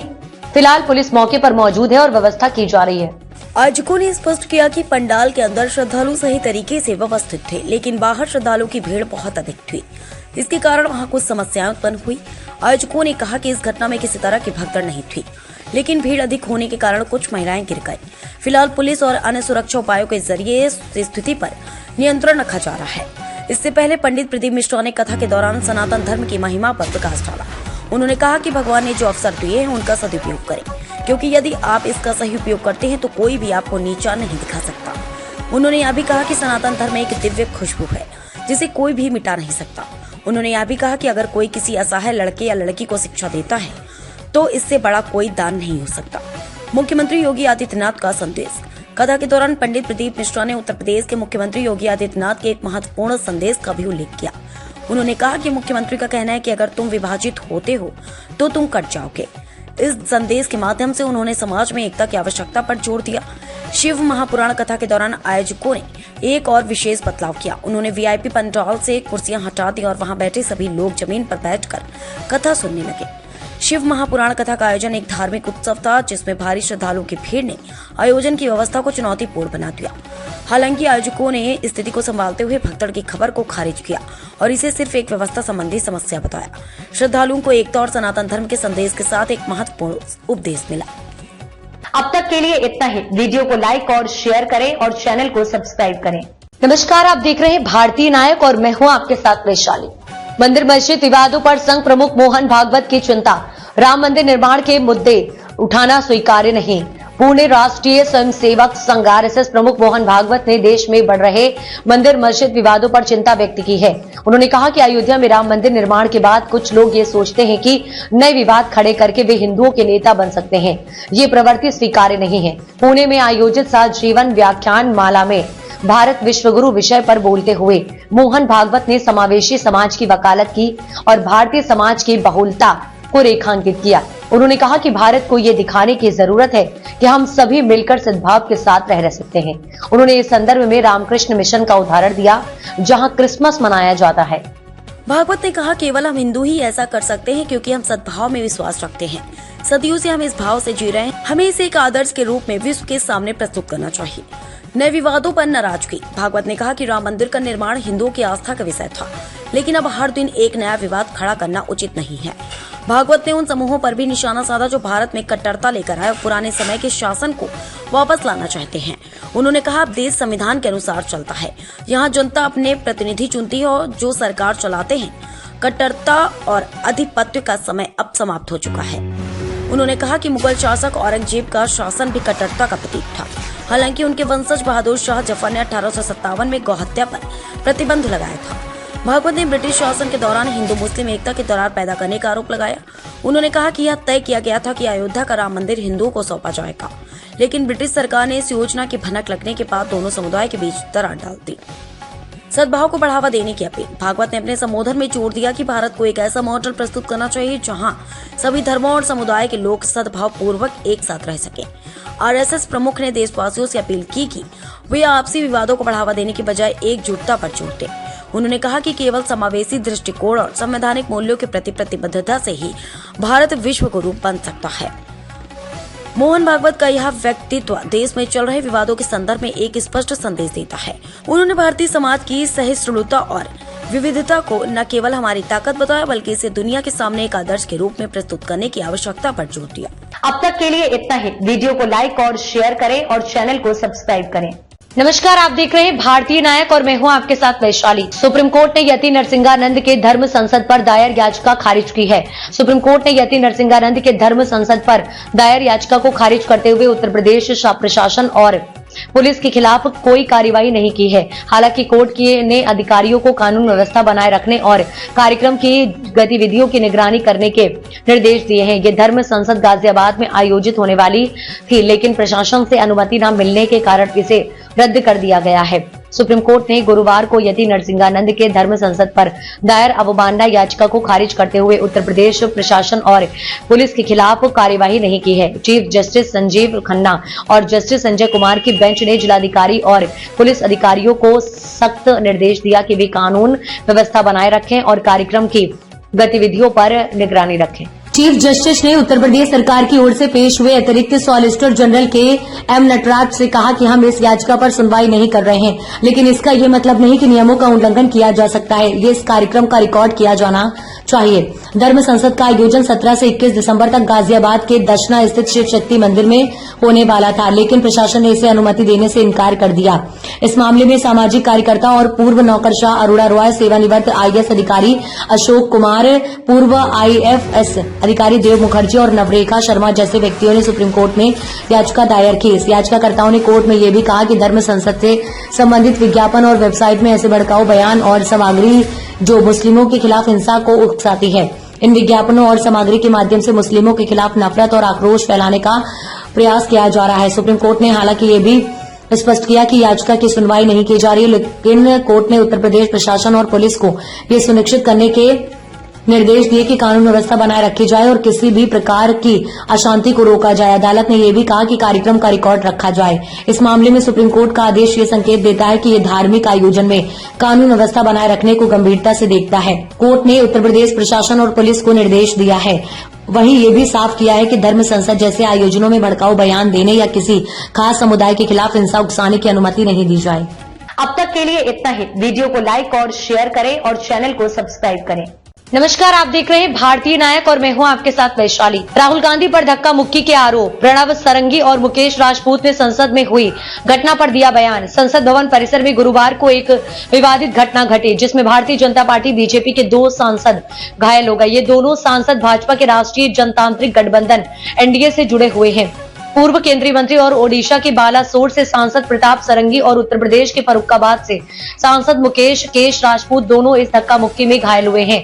दोनों सांसदों को उपचार के लिए अस्पताल में भर्ती कराया गया है। ये घटना संसद भवन के मक्कड़ द्वार मुख्य प्रवेश द्वार पर तब हुई जब भाजपा और NDA के सांसदों ने कांग्रेस पार्टी के खिलाफ विरोध प्रदर्शन किया। उनका आरोप था कि कांग्रेस ने संविधान निर्माता बाबा साहब डॉक्टर भीमराव अम्बेडकर का अपमान किया। इस दौरान हुए झगड़े और धक्का मुक्की के बारे में सांसदों ने अपनी प्रतिक्रिया दी है। इस घटना के बारे में भाजपा सांसद प्रताप सरंगी ने बताया कि मैं सीढ़ियों पर खड़ा था, तभी राहुल गांधी ने एक सांसद को धक्का दिया और वह सांसद मुझ पर गिरा। इससे मैं भी गिर गया। अस्पताल ले जाते वक्त मैंने सीधे तौर पर राहुल गांधी पर आरोप लगाया कि उन्होंने मुझे धक्का दिया। सरंगी ने साफ तौर पर कहा कि ये पूरी घटना राहुल गांधी द्वारा की गई धक्का मुक्की के कारण हुई। घायल भाजपा सांसद मुकेश राजपूत ने भी राहुल गांधी पर आरोप लगाया। उन्होंने कहा कि सीढ़ियों पर खड़े थे, राहुल गांधी सामने से आए और उनके साथ बड़ी संख्या में लोग थे। वहां सीढ़ियों से नीचे उतरते हुए हमें धक्का देकर आगे बढ़े। राजपूत ने यह भी कहा कि सीढ़ियों पर गिरने से उन्हें सिर में चोट आई और वह बेहोश हो गए। उन्हें अस्पताल में भर्ती कराया गया और उनकी हालत में गंभीर बताई जा रही है।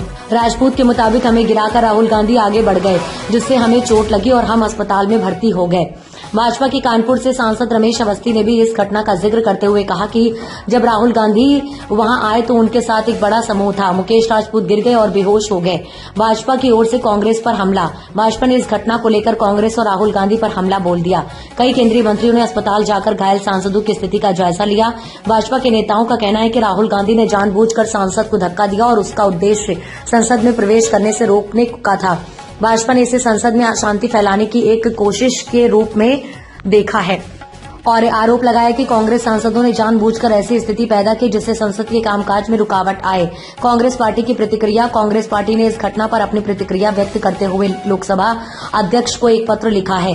कांग्रेस का कहना था कि ये पूरी घटना भाजपा सांसदों द्वारा उत्पन्न की गई है। इस संबंध में राहुल गांधी जी सभी घटनाएं कैमरे में कैद है। मैं संसद में प्रवेश करने की कोशिश कर रहा हूं। हम पर धक्का मुक्की का कोई असर नहीं होता। संसद में हुई धक्का मुक्की की यह घटना भारतीय राजनीति में एक नया विवाद खड़ा करती है। फिलहाल दोनों पक्षों के आरोपी को जांच की जा रही है। इस मामले में आगे की कार्रवाई का इंतजार किया जा रहा है। अब तक के लिए इतना ही। वीडियो को लाइक और शेयर करें और चैनल को सब्सक्राइब करें। नमस्कार, आप देख रहे हैं भारतीय नायक और मैं हूं आपके साथ वैशाली। पंजाब का बढ़ता कर्ज संकट और समाधान की दिशा में प्रयास। पंजाब राज्य में कर्ज का बोझ निरंतर बढ़ रहा है, जो राज्य सरकार के लिए एक गंभीर चिंता का विषय बन गया है। राज्य सरकार कर्ज कम करने के लिए तमाम प्रयास कर रही है, लेकिन ये प्रयास अभी तक पर्याप्त साबित नहीं हो पाए हैं। पंजाब देश में कर्ज राज्य सकल घरेलू उत्पाद GSDP अनुपात में दूसरे स्थान पर है और इसकी कर्ज राज्य GSDP अनुपात 47.6% है। राज्य पर कुल कर्ज 3.51 लाख करोड़ रुपए का है। केवल अरुणाचल प्रदेश की पंजाब से आगे है, जिसका कर्ज राज्य GSDP अनुपात 50.4% है। यह तथ्य भारतीय रिजर्व बैंक 23-24 की रिपोर्ट में सामने आया है, जो लोकसभा में वित्त राज्य मंत्री पंकज चौधरी के सवाल के जवाब में प्रस्तुत की गई थी। 2019-20 में पंजाब सरकार का कर्ज लगभग 2.29 लाख करोड़ रुपए था, जो 2023-24 में बढ़कर 3.51 लाख करोड़ रुपए हो गया है। राज्य सरकार आर्थिक संकट और राजकोषीय घाटे को कम करने के लिए एक नया रोड मैप तैयार कर रही है, लेकिन आर्थिक विशेषज्ञों का कहना है कि सरकार को अपने आय के स्रोतों को बढ़ाने की दिशा में काम करना होगा। 1986 में पंजाब को नकदी अधिशेष कैश सरप्लस राज्य माना जाता था, लेकिन चुनावों में मुफ्त योजनाओं की घोषणा ने राज्य को आर्थिक संकट में ढकेल दिया। यह संकट अकाली भाजपा, कांग्रेस और अब आम आदमी पार्टी सरकार के दौरान भी कम नहीं हुआ है। पंजाब सरकार के लिए बिजली सब्सिडी का एक बड़ा समस्या बन चुकी है। राज्य में प्रत्येक कनेक्शन पर हर माह 300 यूनिट मुफ्त बिजली दी जाती है। यह वादा विधानसभा चुनावों में सरकार ने किया था, जिसे सरकार ने पूरा भी किया, लेकिन इसके परिणाम स्वरूप सरकार को लगभग 20 से 22 हजार करोड़ रुपए बिजली सब्सिडी पर खर्च करने पड़ रहे हैं। 16वीं वित्त आयोग की बैठक में भी सरकार से बिजली सब्सिडी के विकल्प को खोजने को कहा गया था। राजस्व बढ़ाने के लिए सरकार के प्रयास। राज्य सरकार राजस्व बढ़ाने पर जोर दे रही है। हाल ही में सरकार ने fire and emergency service act लागू किया है, जिसके तहत करों का दायरा बढ़ाया गया है। इसी तरह विभिन्न विभागों में बकाया राशि की वसूली के लिए एक अभियान शुरू किया गया है। इसके साथ ही सरकार ने फिजूल खर्ची और घाटे को कम करने के प्रयास किए हैं। पंजाब का बढ़ता कर्ज राज्य के लिए एक गंभीर समस्या बन चुका है। राज्य की कर्ज राज्य जीएसडीपी अनुपात में वृद्धि ने इसे और भी जटिल बना दिया है। सरकार को इस संकट से बाहर निकलने के लिए आय के नए स्रोतों को तलाशने की आवश्यकता है। अगर सरकार इन कदमों को प्रभावी ढंग से लागू करती है तो पंजाब अपनी आर्थिक स्थिति को सुधार सकता है और कर्ज के बोझ को कम कर सकता है। अब तक के लिए इतना ही। वीडियो को लाइक और शेयर करें और चैनल को सब्सक्राइब करें। नमस्कार, आप देख रहे हैं भारतीय नायक और मैं हूं आपके साथ वैशाली। अमित शाह के बयान पर राहुल, ममता और केजरीवाल का विरोध, बोले अंबेडकर का अपमान। 17 दिसंबर 2024 को केंद्रीय गृह मंत्री अमित शाह ने राज्यसभा में संविधान पर चल रही बहस का जवाब देते हुए कांग्रेस पर डॉक्टर भीमराव अंबेडकर का अपमान करने का आरोप लगाया है। अमित शाह के इस बयान के बाद विपक्ष ने एकजुट होकर उन्हें अंबेडकर का अपमान करने का आरोप लगाया है। बंगाल की मुख्यमंत्री और तृणमूल कांग्रेस टीएमसी के अध्यक्ष ममता बनर्जी ने अमित शाह के बयान पर कड़ी प्रतिक्रिया दी है। चेहरे का नकाब उतर चुका है। संविधान के 75 साल पूरे होने के मौके पर संसद में गृह मंत्री अमित शाह ने बाबा साहब अंबेडकर पर अपमानजनक टिप्पणी की, जो लोकतंत्र के मंदिर में एक अनचाहा धब्बा है। उन्होंने आगे कहा कि भाजपा की जातिवादी और दलित विरोधी मानसिकता का प्रतीक है। अगर ये लोग 240 सीटों पर ऐसा व्यवहार कर रहे हैं तो सोचिए अगर उनके 400 सीटों का सपना पूरा हुआ तो देश को कितना नुकसान होगा। कांग्रेस नेता राहुल गांधी ने भी अमित शाह के बयान की आलोचना की। उन्होंने कहा कि ये लोग संविधान और बाबा साहब अंबेडकर के खिलाफ हैं। वे पहले ही संविधान बदलने की बात कर रहे हैं। राहुल ने भाजपा पर हमला करते हुए कहा कि उनका अंबेडकर के योगदान को नकारना संविधान के खिलाफ एक सीधा हमला है। ममता बनर्जी ने अपनी बात जारी रखते हुए कहा कि वे अंबेडकर के योगदान को पूरी तरह से मिटा देने के लिए इतिहास को फिर से लिखना चाहते हैं, जो बाबा साहब को मार्गदर्शन और प्रेरणा के रूप में देखते हैं। लेकिन ऐसी बातें तो हम एक ऐसे दल से ही उम्मीद कर सकते हैं जो नफरत और कट्टरता को खुद में समाहित कर चुका है। ममता ने कहा कि डॉक्टर बाबा साहब अंबेडकर संविधान के निर्माता हैं और उनका अपमान करना वह सिर्फ उनके प्रति बल्कि संविधान निर्माण समिति के सभी सदस्यों के प्रति हमला है, जो सभी जातियों, धर्मों और वर्गों के थे और भारत की विविधता में एकता के प्रतीक थे। दिल्ली के पूर्व मुख्यमंत्री और आम आदमी पार्टी आप के संयोजक अरविंद केजरीवाल भी अमित शाह के बयान पर कड़ी प्रतिक्रिया दी। उन्होंने कहा, देखिए कैसे अमित शाह जी संसद में बाबा साहब अंबेडकर का मजाक उड़ा रहे हैं। हाँ, अमित शाह जी, बाबा साहब हर इस देश के बच्चे के लिए भगवान से कम नहीं है। मैं नहीं जानता कि मरने के बाद स्वर्ग में क्या होगा, लेकिन अगर बाबा साहब का संविधान ना होता तो आप जैसे लोग दबे कुचले गरीब और दलितों को इस धरती पर जीने का हक नहीं देते। भारत बाबा साहब का अपमान नहीं सहेगा। जय भीम।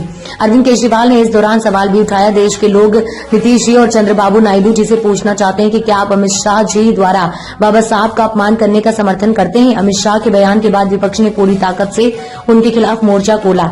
अब ये देखना होगा कि इस विवाद में भाजपा का क्या जवाब आता है और क्या सरकार विपक्ष के आरोपों का सही जवाब दे पाएगी।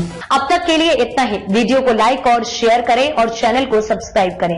नमस्कार, आप देख रहे हैं भारतीय नायक और मैं हूं आपके साथ वैशाली। मुकेश खन्ना ने उठाए परवरिश पर सवाल, सोनाक्षी सिन्हा का करारा जवाब। अगली बार याद रखें कि मुंबई। मशहूर अभिनेता और शक्तिमान फेम मुकेश खन्ना ने हाल ही में एक इंटरव्यू के दौरान सोनाक्षी सिन्हा और उनके पिता शत्रुघ्न सिन्हा के परवरिश पर सवाल उठाए थे। उन्होंने कहा था कि सोनाक्षी को रामायण जैसे महाकाव्य की जानकारी नहीं है, जो कि उन्होंने कौन बनेगा करोड़पति केबीसी के एक एपिसोड के दौरान साबित कर दिया। इस टिप्पणी पर अब सोनाक्षी सिन्हा ने करारा जवाब दिया है। सोनाक्षी सिन्हा ने अपने इंस्टाग्राम हैंडल पर एक लंबा नोट साझा करते हुए मुकेश खन्ना की बातों का जवाब दिया। उन्होंने इस पोस्ट में साफ किया है कि जिस दिन वह केबीसी के हॉट सीट पर बैठी थी, उनके साथ 2 और महिलाएं भी मौजूद थी। उन दोनों को भी इस सवाल का जवाब नहीं पता था, लेकिन आलोचना सिर्फ सोनाक्षी के नाम पर हो रही है। सोनाक्षी ने लिखा, आपको याद दिला दूं कि उस दिन हॉट सीट पर 2 महिलाएं थी जिन्हें इस सवाल का जवाब नहीं पता था, लेकिन आप बार बार मेरा नाम ले रहे हैं। यह साफ है कि आपकी आलोचना की वजह कुछ और है। मानसिक खालीपन की बात कही। सोनाक्षी ने यह भी स्वीकार किया कि शो के दौरान उनके दिमाग में ब्लैकनेस आ गई थी, जो किसी के साथ भी हो सकता है। उन्होंने कहा कि इस बात को नजरअंदाज कर मुकेश खन्ना ने सिर्फ उनकी आलोचना करना जारी रखा। सोनाक्षी ने लिखा, मैं मानती हूं कि उस वक्त मुझे जवाब नहीं पता था, लेकिन शो के दौरान ऐसे पलों का आना आम बात है। रामायण का उदाहरण देते हुए दिया तगड़ा जवाब। सोनाक्षी सिन्हा ने मुकेश खन्ना को उन्हीं की शैली में जवाब दिया। उन्होंने कहा कि रामायण से एक अहम सीख मिलती है और वह है क्षमा। सोनाक्षी ने लिखा, महाकाव्य में क्षमा का महत्व दिखाया गया है। भगवान श्री राम ने मंथरा, कैकेयी और रावण को भी क्षमा किया था, लेकिन मुझे आपकी क्षमा की कोई आवश्यकता नहीं है। मैं चाहती हूँ कि आप पुरानी वीडियो फिर से देखें और मेरे परिवार पर सवाल उठाना बंद करें, क्योंकि यह बहुत पुरानी बात हो चुकी है। सोनाक्षी ने पिता की परवरिश का किया सम्मान। अपने पोस्ट के अंत में सोनाक्षी ने मुकेश खन्ना को करारा जवाब देते हुए कहा कि यह उनके पिता की दी गई संस्कारों की ही देन है कि उन्होंने इतना सम्मानजनक तरीके से जवाब दिया। सोनाक्षी ने लिखा, अगली बार जब आप मेरे पिता की परवरिश पर सवाल उठाने की सोचे तो याद रखें कि उन्हीं संस्कारों की वजह से मैंने आपको बेहद सम्मान के साथ जवाब दिया है। क्या था पूरा मामला? दरअसल हाल ही में मुकेश खन्ना ने एक इंटरव्यू में कहा था कि आज के बच्चों को महाकाव्य जैसे रामायण और महाभारत की जानकारी नहीं है। इसके बाद यह बयान तेजी से वायरल हो गया और सोनाक्षी को सोशल मीडिया पर ट्रोल भी किया जाने लगा। लेकिन अब सोनाक्षी के इस करारे जवाब ने न सिर्फ ट्रोलर्स का मुंह बंद कर दिया है, बल्कि यह भी साबित कर दिया है कि वह किसी भी अनावश्यक सवालों का जवाब देने से पीछे नहीं हटती। सोनाक्षी सिन्हा ने मुकेश खन्ना के सवालों का जवाब शालीनता और सम्मान के साथ दिया। उन्होंने साफ किया कि उनके संस्कार और परिवेश पर सवाल उठाना गलत है। यह मामला भले ही एक छोटे विवाद के रूप में शुरू हुआ, लेकिन सोनाक्षी के जवाब ने इसे सम्मान और संस्कारों का सबक बना दिया। अब तक के लिए इतना ही। वीडियो को लाइक और शेयर करें और चैनल को सब्सक्राइब करें। नमस्कार, आप देख रहे हैं भारतीय नायक और मैं हूं आपके साथ वैशाली। अमृतसर के इस्लामाबाद पुलिस स्टेशन के पास धमाका, इलाके में मची दहशत। गैंगस्टर जीवन फौजी ने ली जिम्मेदारी, पुलिस जांच में जुटी। पंजाब के अमृतसर में इस्लामाबाद पुलिस स्टेशन के पास आज सुबह तड़के जोरदार धमाके की आवाज सुनाई दी। स्थानीय लोगों के अनुसार ये धमाका सुबह करीब 3 बजे हुआ, जिसके बाद पूरे इलाके में हड़कंप मच गया। इस धमाके से लोग दहशत में आ गए। पुलिस अधिकारी जसवीर सिंह ने बताया कि पुलिस स्टेशन के भीतर कोई धमाका नहीं हुआ है। पुलिस इस बात का पता लगाने में जुटी है कि धमाका आखिर कहां हुआ। धमाके के बाद एक पोस्ट सोशल मीडिया पर वायरल हो रहा है, जिसमें कुख्यात गैंगस्टर जीवन फौजी ने इस धमाके की जिम्मेदारी ली है। हालांकि पुलिस और अन्य एजेंसियों ने अभी तक इस दावे की पुष्टि नहीं की है। वायरल पोस्ट में लिखा गया है, आज मैं इस्लामाबाद पुलिस स्टेशन पर फेंके गए ग्रेनेड की जिम्मेदारी लेता हूँ। यह सब इसलिए किया गया ताकि पुलिस को एहसास हो सके कि 1984 से लेकर अब तक सरकारों के साथ मिलकर उन्होंने सिखों और उनके परिवारों के साथ क्या किया। अगर ऐसा दोबारा किया गया तो इसका जवाब दिया जाएगा। धमाके से इलाके में मचा हड़कंप। स्थानीय लोगों ने बताया कि धमाका इतना तेज था कि आसपास के घरों में लगी तस्वीरें तक गिर गई। एक प्रत्यक्षदर्शी ने बताया कि धमाके की आवाज सुनकर लोग घबरा कर घरों से बाहर आ गए। पुलिस तुरंत मौके पर पहुंची और पूरे इलाके को घेर लिया। यह घटना ऐसे समय पर हुई जब पंजाब में पहले से ही सुरक्षा एजेंसियां हाई अलर्ट पर हैं। अमृतसर पुलिस कमिश्नर का बयान। घटनास्थल पर पहुंचे अमृतसर पुलिस कमिश्नर गुरप्रीत सिंह भुल्लर ने कहा कि पुलिस स्टेशन के भीतर कोई धमाका नहीं हुआ है। हालांकि सुबह धमाके की आवाज जरूर सुनी गई है। एनआईए ने पहले ही किया था अलर्ट। राष्ट्रीय सुरक्षा एजेंसी एनआईए ने हाल ही में पंजाब पुलिस को चेतावनी दी थी कि राज्य में आतंक फैलाने की साजिश रची जा रही है। एनआईए की रिपोर्ट के अनुसार पंजाब में पुलिस स्टेशन आतंकियों के निशाने पर हो सकते हैं। जांच में जुटी पुलिस और सुरक्षा एजेंसियां। इस घटना के बाद से अमृतसर समेत पूरे पंजाब में सुरक्षा व्यवस्था कड़ी कर दी गई है। पुलिस स्टेशन और अन्य संवेदनशील स्थानों पर निगरानी बढ़ा दी गई है। स्थानीय लोगों में भय का माहौल। धमाके के बाद स्थानीय लोगों में भय का माहौल है। इलाके में लोगों का कहना है कि उन्होंने पहले कभी इतनी तेज आवाज नहीं सुनी। एक स्थानीय निवासी ने बताया कि धमाका इतना जोरदार था कि ऐसा लगा मानो भूकंप आ गया हो। अब हर कोई डरा हुआ है और सुरक्षा एजेंसियों से उम्मीद कर रहा है कि जल्द से जल्द इस मामले का हल निकाला जाए। इस्लामाबाद पुलिस स्टेशन के पास हुए धमाके और गैंगस्टर जीवन फौजी के वायरल पोस्ट के बाद पंजाब पुलिस के सामने चुनौती बढ़ गई है। पुलिस और सुरक्षा एजेंसियां पूरी सतर्कता के साथ जांच में जुटी हुई हैं और जल्द ही मामले के सामने आने की उम्मीद है। अब तक के लिए इतना ही। वीडियो को लाइक और शेयर करें और चैनल को सब्सक्राइब करें।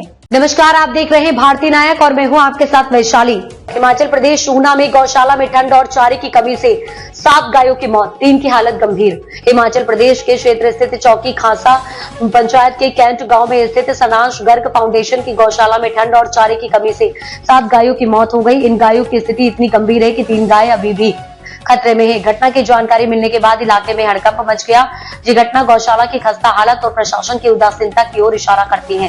गौशाला में केवल एक शेड है जो ठंड से बचाव के लिए कोई उचित व्यवस्था नहीं करता है। शेड में ना तो दीवारें हैं और ना ही गायों को ठंडी पड़ी हवाओं से बचाने के लिए कोई व्यवस्था की गई है। जानकारी के अनुसार गायों को हरा चारा नहीं दिया जा रहा है, बल्कि उन्हें केवल सूखी मक्का की पालियां दी जा रही हैं। ठंड के कारण गाय कांप रही है और यही कारण है कि पिछले 2 दिनों में 7 गायों की मौत हो चुकी है। आने वाले समय में जिन गायों की हालत अभी ठीक है वे भी गंभीर स्थिति में हो सकती हैं। काम करने वाले मजदूर ने बताया समस्याओं का कारण गौशाला में काम करने वाले एक श्रमिक विजय ने बताया कि गौशाला में हर दिन गायों की मौत हो रही है। बहुत सी गाय बीमार हालत में आती हैं और उन्हें उचित इलाज या आहार नहीं मिलता। गायों को केवल सूखी मक्का की पालियां दी जा रही हैं जो उनके लिए पर्याप्त नहीं है। इसके अलावा गौशाला का शेड भी बेहद खराब स्थिति में है जिसमें गायों को ठंड से बचाने का कोई उपाय नहीं किया गया है। गौशाला के निदेशक कृष्ण गोपाल ने घटना पर प्रतिक्रिया दी। उन्होंने बताया कि वह खुद बीमार है इसलिए गौशाला नहीं आ पा रहे। उन्होंने बताया कि गौशाला में जेसीबी की सुविधा नहीं है, इस कारण मृत गायों को उठाने में समस्या आ रही है। हालांकि उन्होंने यह भी कहा कि गायों की मौत गंभीर मामला है। गायों की मौत से न केवल गौशाला के कर्मचारियों बल्कि स्थानीय किसान और पशुपालक भी चिंतित हैं। इस घटना से यह स्पष्ट होता है कि प्रशासनिक स्तर पर गौशालाओं की स्थिति सुधारने की सख्त जरूरत है। यह घटना प्रशासन की लापरवाही और गौशाला के संचालन में व्याप्त समस्याओं को उजागर करती है। अब प्रशासन को चाहिए कि वे गंभीरता से इस मामले की जांच करें और यह सुनिश्चित करें कि भविष्य में ऐसी घटनाएं न हो। गायों की देखभाल और संरक्षण के लिए जरूरी सुविधाओं की उपलब्धता सुनिश्चित की जानी चाहिए ताकि पशुओं की जीवन रक्षा की जा सके। ऊना जिले में गौशाला में हुई गायों की मौत ने हिमाचल प्रदेश के पशुपालन विभाग और प्रशासन की कार्यप्रणाली पर सवाल खड़े कर दिए हैं। यह घटना इस बात का प्रतीक है कि समय रहते अगर गौशाला में उचित प्रबंध नहीं किए गए तो और भी गंभीर परिणाम सामने आ सकते हैं। अब तक के लिए इतना ही। वीडियो को लाइक और शेयर करें और चैनल को सब्सक्राइब करें। नमस्कार, आप देख रहे हैं भारती नायक और मैं हूं आपके साथ वैशाली। मणिपुर बिहार के 2 किशोरों की हत्या पर मुख्यमंत्री वीरेंद्र सिंह का बयान। परिवारों को 10 लाख रुपए का मुआवजा। मुख्यमंत्री वीरेंद्र सिंह ने की हत्या की कड़ी निंदा। मणिपुर के मुख्यमंत्री एन वीरेंद्र सिंह ने मणिपुर के काकचिंग जिले में बिहार के 2 किशोरों की हत्या की कड़ी निंदा की। उन्होंने इस हत्या को राज्य के लिए एक बड़ा आघात बताते हुए इसकी घोर निंदा की और मृतक किशोरों के परिवारों को 10 लाख रुपए का मुआवजा देने की घोषणा की। मुख्यमंत्री ने कहा कि हत्यारोपियों को गिरफ्तार करने के लिए कार्रवाई की जा रही है और इस मामले में एक केस दर्ज किया जा रहा है। बिहार के गोपालगंज जिले के निवासी सुनीलाल कुमार 18 वर्षीय और दशरथ कुमार 17 वर्षीय को काकचिंग जिले के केवट में पंचायत कार्यालय के पास काकचिंग वेबा गाई रोड पर गोली मार दी गई। दोनों किशोर निर्माण श्रमिक के रूप में काम कर रहे थे और काकचिंग में एक किराए के घर में रह रहे थे जो मेइती समुदाय का इलाका है। इस हत्या के बाद इलाके में दहशत फैल गई है। मुख्यमंत्री का ट्वीट। इस घटना के संदर्भ में मुख्यमंत्री एन वीरेंद्र सिंह ने एक्स पूर्व ट्विटर पर एक पोस्ट में लिखा, मैं काकचिंग जिले में बिहार के युवा भाइयों सुनीलाल कुमार 18 और दशरथ कुमार 17 की निर्मम हत्या की कड़ी निंदा करता हूँ। यह कृत्य हमारे मूल्यों पर सीधा हमला है और मेरी गहरी संवेदनाएं शोक संतप्त परिवारों के साथ है। उन्होंने आगे लिखा, हम इस भयावह अपराध को राज्य को अस्थिर करने और अराजकता की ओर ढकेलने की बड़ी साजिश मानते हैं। हमें इन विध्वंसक ताकतों के खिलाफ एकजुट होना होगा और यह सुनिश्चित करना होगा कि वे भय और असुरक्षा का माहौल न बना पाएं।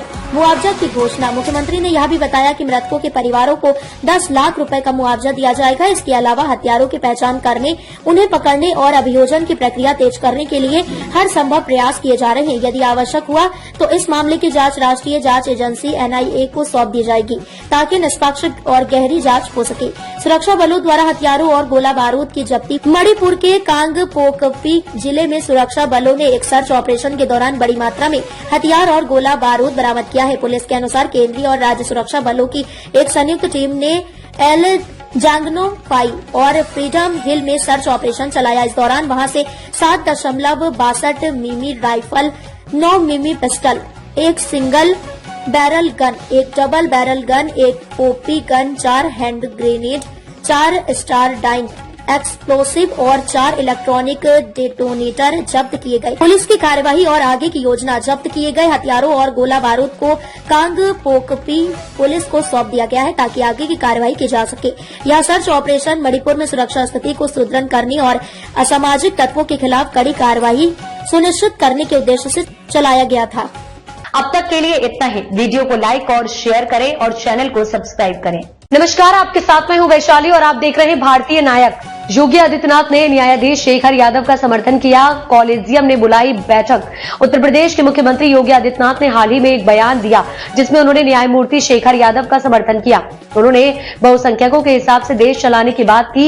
योगी आदित्यनाथ का कहना है कि विपक्ष सही बोलने वाले व्यक्तियों को डराने की कोशिश कर रहा है और इसमें न्यायाधीश भी शामिल है। इस बयान के बाद कॉलेजियम ने न्यायमूर्ति शेखर यादव के मामले में एक बैठक बुलाई जिससे न्यायिक प्रक्रियाओं में कुछ हलचल मच गई है। आइए जानते हैं इस मामले के बारे में विस्तार से।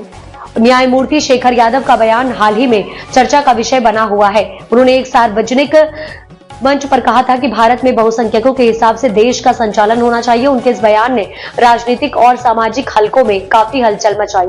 जहां कुछ लोग उनके इस बयान का समर्थन कर रहे थे, वहीं कुछ इसे संवैधानिक और लोकतांत्रिक मूल्यों के खिलाफ मान रहे थे। यह बयान मुख्य रूप से उस समय आया जब भारत में धार्मिक और सांप्रदायिक मुद्दों पर बहस तेज हो रही थी। योगी आदित्यनाथ का समर्थन। योगी आदित्यनाथ ने न्यायमूर्ति शेखर यादव का समर्थन करते हुए कहा कि विपक्ष सही बोलने वाले व्यक्तियों को डराने की कोशिश कर रहा है। उनका आरोप है कि विपक्ष यह प्रयास कर रहा है कि जिन लोगों ने अपने विचारों को खुलकर व्यक्त किया है उन्हें विभिन्न तरीकों से दबाया जाए। मुख्यमंत्री ने यह भी कहा कि यदि कोई न्यायाधीश या सार्वजनिक व्यक्ति अपनी राय व्यक्त करता है तो उसे नकारात्मक रूप से प्रचारित करने का प्रयास किया जाता है, जबकि यह उनकी व्यक्तिगत राय होती है। उन्होंने यह भी स्पष्ट किया कि किसी भी न्यायाधीश के विचारों का सम्मान किया जाना चाहिए, लेकिन यदि उनका बयान किसी विवाद का कारण बनता है तो उस पर उचित विचार किया जाना चाहिए। कॉलेजियम की बैठक। जस्टिस शेखर यादव के बयान के बाद सुप्रीम कोर्ट के कॉलेजियम ने इस मामले पर एक बैठक बुलाई। कॉलेजियम का मुख्य उद्देश्य न्यायाधीशों की नियुक्ति और उनके कार्यकलापों का निगरानी रखना है। साथ ही यह भी देखा गया कि इस प्रकार के बयान समाज में अलग अलग प्रतिक्रियाएं उत्पन्न कर सकते हैं, जो कि न्यायपालिका के प्रति विश्वास को प्रभावित कर सकते हैं।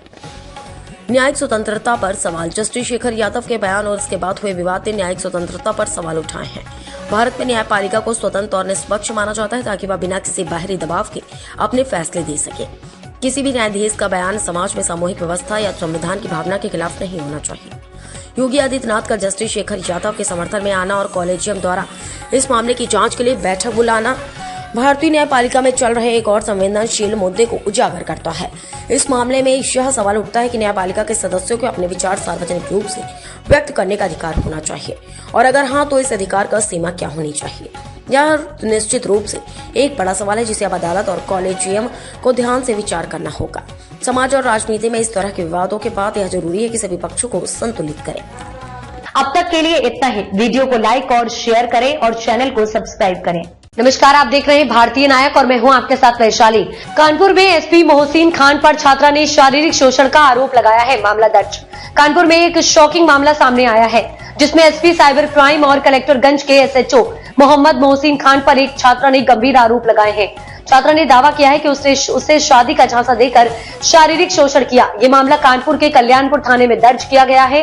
इस घटना ने कानपुर में एक बार फिर से पुलिस की छवि को लेकर सवाल उठाए हैं। मोहसिन खान, जो कि 2013 बैच के पीपीएस अफसर हैं, अभी एसपी क्राइम साइबर और कलेक्टरगंज थाने में तैनात है। इसके पहले वे आगरा में ताजमहल की सुरक्षा के दौरान एक महत्वपूर्ण पद पर तैनात थे। आगरा में उनके कार्यकाल के दौरान एक विवाद ने काफी सुर्खियां बटोरी थी। मोहसिन खान पर आरोप था कि उन्होंने ताजमहल देखने आने वाले विदेशी पर्यटकों को ऐसी दुकानों पर भेजा जहां उन्हें कमीशन मिलता था। इस मामले में तत्कालीन एसएसपी से शिकायत की गई थी, लेकिन जांच में कोई दुकानदार उनके खिलाफ गवाही देने को तैयार नहीं हुआ था। इसके परिणाम स्वरूप उन्हें ताज सुरक्षा से हटा दिया गया था। जुआरियों और सटोरियों से संबंध। मोहसिन खान की कलेक्टरगंज में तैनाती के दौरान भी कुछ संदिग्ध रिश्तों की खबरें आई थी। सूत्रों के मुताबिक उनके संबंध जुआरियों और सटोरियों से थे।